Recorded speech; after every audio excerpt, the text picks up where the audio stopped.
تو مسئلہ جو ہے نا ہم پاکستانیوں کا ہے وہ ہے ڈائی کا. اور مجھے یہ نہیں پتہ ہمیں ڈائی چینج کرنا نہیں آتی ہے, ہماری ڈائی ہے ہی نہیں. ڈائی سے مطلب یہ ہے کہ کسی بھی نئی سچویشن میں جا کے نا ہمیں اس میں ایڈجسٹ کرنا نہیں آتا.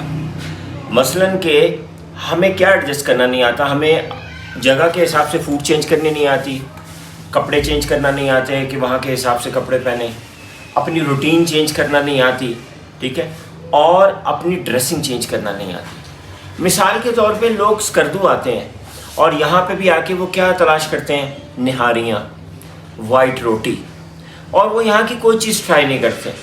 اگر آپ اسکردو آئیں اور یہاں کا ٹریڈیشنل ایپریکاٹ جوس نہ پیے نا تو سمجھیں آپ اسکردو آئے ہی نہیں.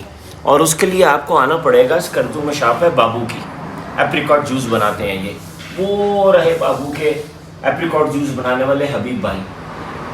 جب آپ نارتھن ایریاز میں آئیں تو اپنی روٹین ٹھیک کریں, صبح جلدی اٹھیں, ڈریسنگ چینج کریں, ہیل والی جوتی نہ پہن کے آئیں, شادی والے کپڑے نہیں چلتے یہاں پہ, اور یہاں کے ٹریڈیشنل فوڈ ٹرائی کریں. تو آپ ٹورزم کر رہے ہیں, تو آپ پاکستان دیکھ رہے ہیں. تو لیکن مسئلہ ہے ڈائی چینج کرنے کا. مائنڈ کی ڈائی چینج کریں حالات کے حوالے سے, یہ آپ کو کامیاب کرے گا.